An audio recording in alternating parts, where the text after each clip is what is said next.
传统节日篇：中秋节。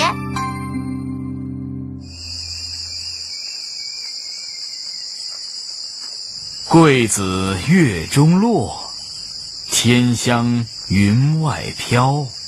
在桂花树下赏月过中秋，真是太美了。爸爸，为什么要叫中秋呢？因为农历8月15是秋季中间的一天，所以叫中秋。这一天月亮最圆，大家都爱坐在月光下吃月饼看月亮。你看，这就是月饼。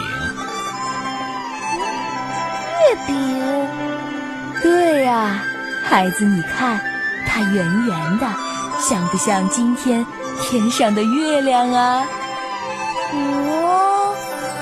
真像啊！